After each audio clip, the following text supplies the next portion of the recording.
Hello and welcome to my channel. Today we are previewing the La Liga Matchday 4 match of the week between Real Madrid and Celta Vigo.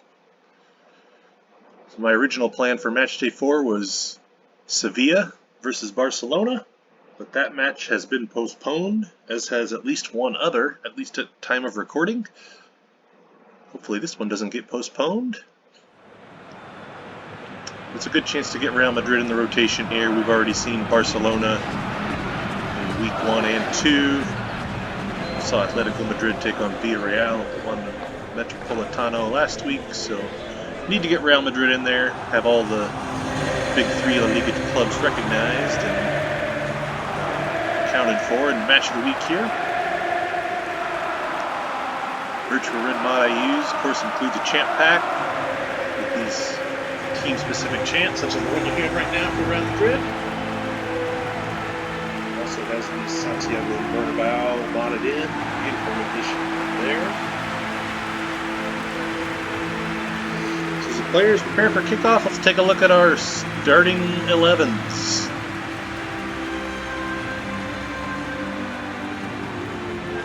Story for Real Madrid, 13-time European champions, is that center-back pairing is brand new. Sergio Ramos is off to France. Rafael Varane is off to England. Stalwart for a long time back there, so we'll see how that works out for Real Madrid as the season progresses.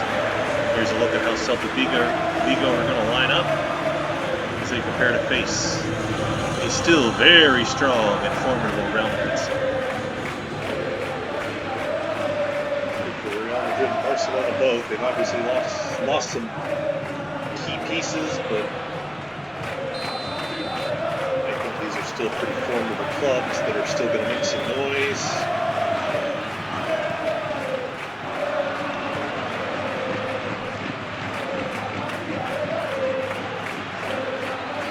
The last bit of transfer news I heard with respect to Atletico Madrid is that Antoine Griezmann is back, which obviously that affects Barcelona as well, and that Saul is off to England, so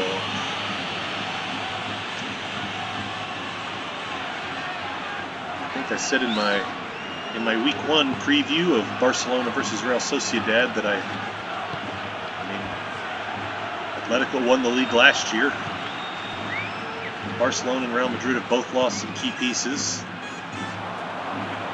So I feel like it would be silly not to think that Atletico are the favorites, and I think they're just even more so now. That was quite a screen.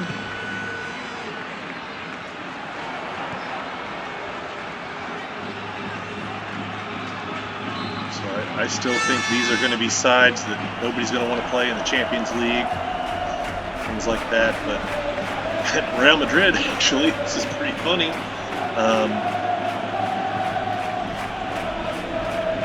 Ends up with almost the same group they had last year. So, again, the group that was so fun last year. Header there, service from Madrid, header goes wide, but a group that was so interesting last year: Real Madrid, Inter Milan, Shakhtar Donetsk. But there's a new sheriff in town. If you don't know what I'm talking about, the fourth team is a side from Moldova called Sheriff Tiraspol. First Moldovan side to make the group stage, but I know this side has made some noise in qualifying for several years now.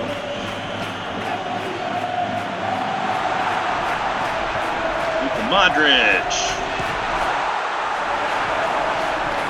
So yeah, that's been my joke right now. Same Group D with a new sheriff in town. Anyway.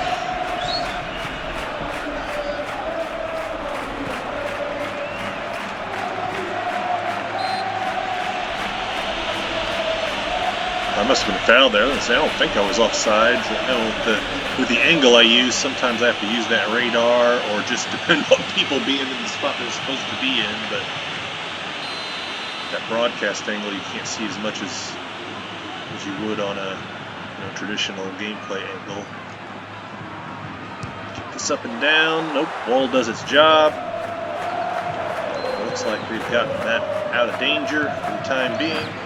So we're coming up on halftime here, and nothing between the sides. Karim Benzema had the position on his defender there, and ultimately just lost it as the pass came in. Toni Kroos. Off the post! Just kind of walked in there with very little resistance. Shots off the post, and it's 0-0. Santiago Bernabeu, but it is rocking in this preview. So look at Luka Modric, one of my personal favorites. So possession stats definitely favor Real Madrid. I think if that continues, I think we'll see a breakthrough here in the second half.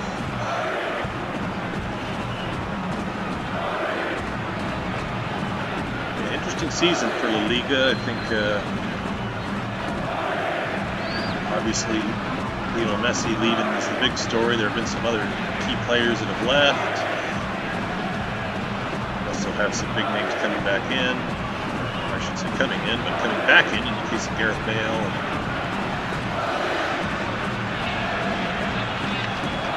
Here in the U.S., beIN Sports has had La Liga for a long time. And ESPN just paid a fortune to get the La Liga rights off of them in May. It was just before the Euros kicked off. It might have been early June because they were advertising it. ESPN had the Euro broadcast here in the U.S. and they were putting a lot of commercials, on their halftime show and stuff about La Liga coming to ESPN.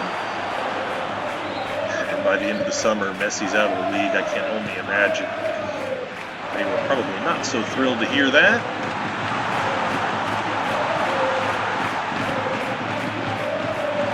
Hazard! There it is! The breakthrough. Eden Hazard. Takes over an hour. Prognosticated at that time. Onside possession continues.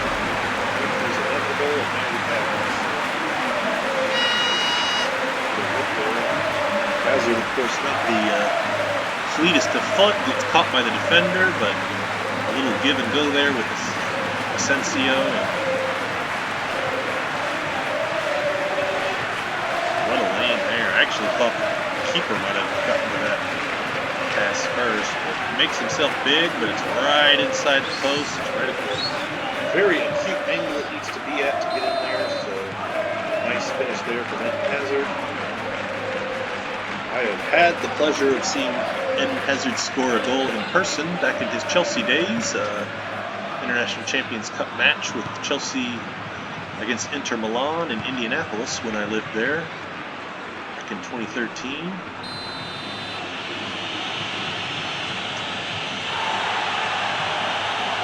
Eden Hazard and Oster were the goal scorers in that 2-0 victory, and I have I've actually done an international replay.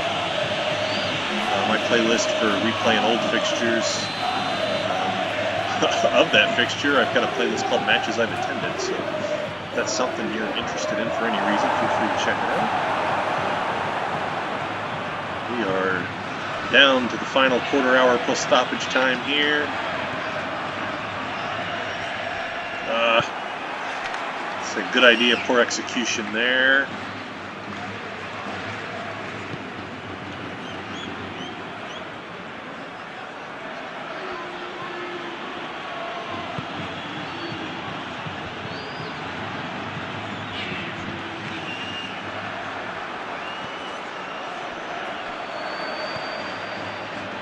Luka Modric, midfielder extraordinaire, to Karim Benzema, striker extraordinaire, but probably a little too far out for that type of volley unless you get it just so.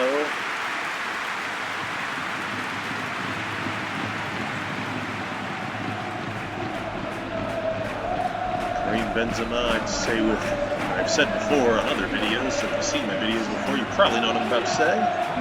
Actually, I subbed off the pitch there. But I think he's one of the best nines in the world. I'd put him with Lukaku, Lewandowski, and obviously Kane.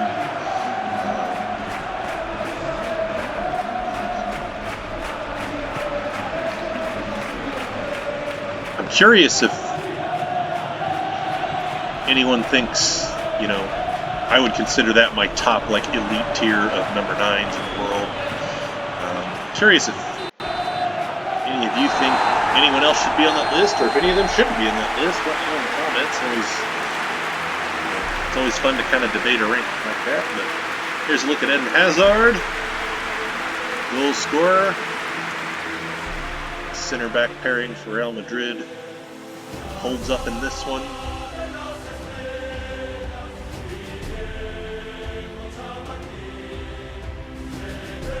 The early attempt for Hazard did a good job of getting over that header, but couldn't keep it on target.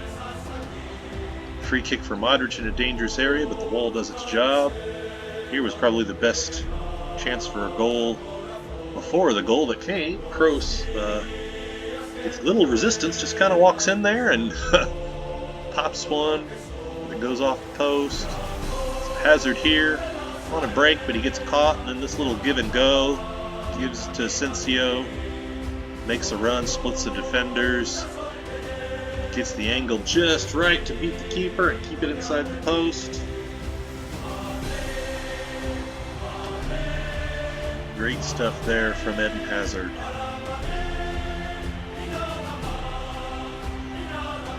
Marcelo gets the booking here. He's not interested.